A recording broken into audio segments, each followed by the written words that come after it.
Mais je suis venu te parler comme à Sarah aujourd'hui. Sarah rit pour plusieurs raisons. Elle a ri parce qu'elle avait 99 ans.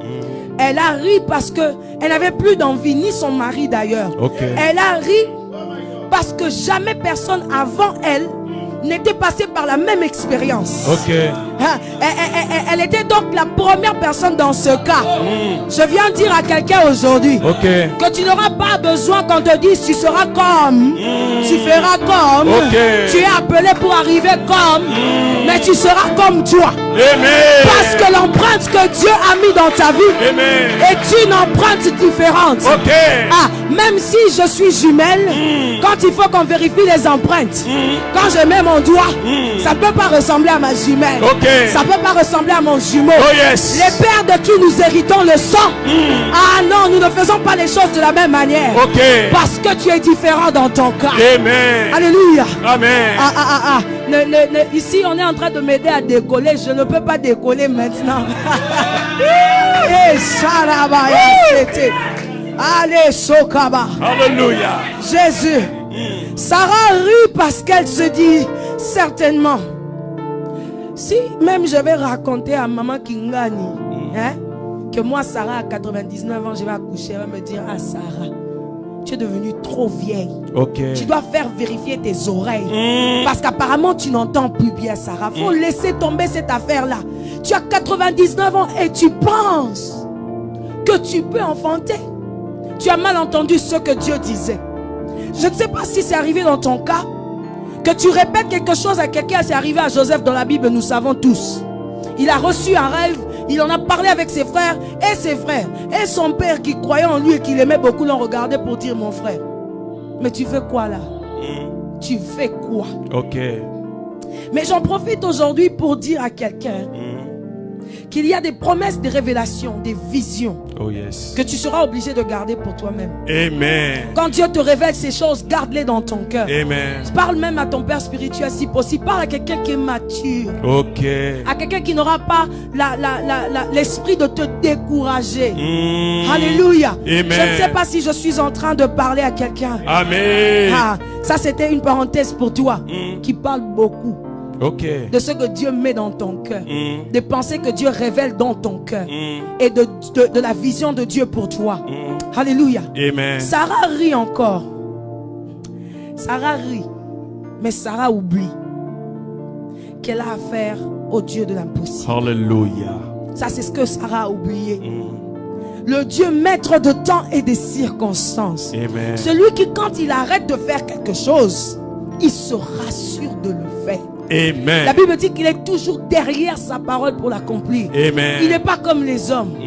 Alléluia. Lui, il se rassure d'être derrière sa parole, d'accompagner sa parole qu'il a fait sortir dans ta vie pour que cela se réalise. Tu sais pourquoi? Pour que tu deviennes témoin oculant et un témoin avec beaucoup de conviction. Parler de ce que Dieu a fait dans ta vie que personne d'autre ne pouvait faire. Et dans ce cas particulier, Sarah ne réalise pas vraiment. C'est là où j'arrive dans mon message, parce que je cherchais le thème et ça ne venait pas.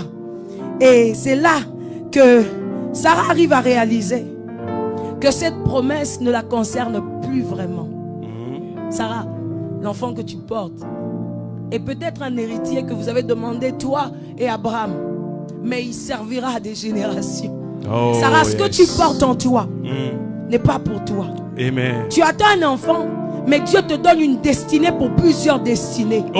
Alléluia. Je ne sais pas si je parle à quelqu'un aujourd'hui, mais je suis venu dire à quelqu'un que ta situation est obligée d'arriver pour que quelqu'un entre normalement dans sa destinée. Ce que Dieu a mis à l'intérieur de toi est un enfant que à qui tu dois donner naissance pour que plusieurs autres vies viennent. Parce que si tu as lu avec moi dans Genèse 12, le Seigneur a dit à Abraham, encore une fois, je ferai de toi père de plusieurs nations. J'aimerais lire pour le dire bien clair. Alors le Seigneur dit ceci. L'Éternel dit à Abraham: va, quitte ton pays, ta famille, la maison de ton père pour te rendre dans le pays que je t'indiquerai. Je ferai de toi l'ancêtre d'une grande nation. Je te bénirai et je ferai de toi un homme important. tu deviendras une source de bénédiction pour les autres. Amen. Les dons, les révélations et ce que nous recevons de Dieu ressemblent à ce que nous attendons. Mais en réalité, Dieu est un grand investisseur. Quand il investit dans notre vie et qu'il arrive à trouver son intérêt dedans, il va emmener ça jusqu'au bout. Amen. Je ne sais pas ce que Dieu a investi dans ta vie. Je ne sais pas ce que c'est. Je ne sais pas quel don c'est. Je ne sais pas si c'est le don de guérison. Mais j'ai l'habitude de dire souvent, mes fils, mes filles, les gens qui me suivent, les gens que j'enseigne, m'entendent dire un manguier ne mange pas ses propres fruits.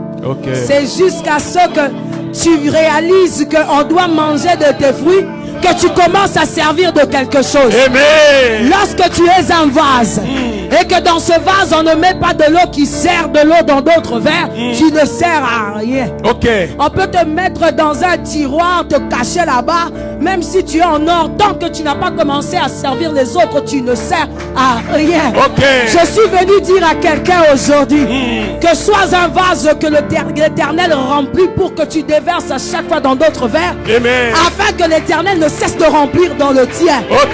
Lorsque tu ne sais pas encore trouver ton utilité, trouve ton utilité dans la vie des autres. Amen. Lorsque ta vie commence à bénir les autres, c'est là que Dieu trouve l'intérêt de te bénir. Amen. Lorsque ta vie commence à changer la vie des autres, c'est là que Dieu trouve l'intérêt de changer ta vie.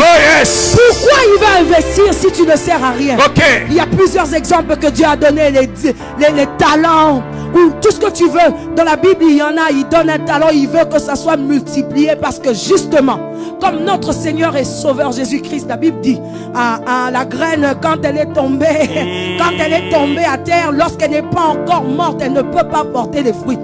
C'est quand elle porte des fruits, c'est quand elle meurt qu'elle commence à porter des fruits. Jésus a compris la situation.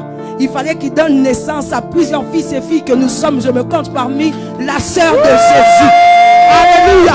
Amen. Pour que je sois finalement compté dans la nature de Jésus-Christ qui était homme et Dieu, il fallait qu'il vienne sur terre, qu'il entre sur terre, qu'il donne une matière à Dieu pour qu'on puisse me reformuler.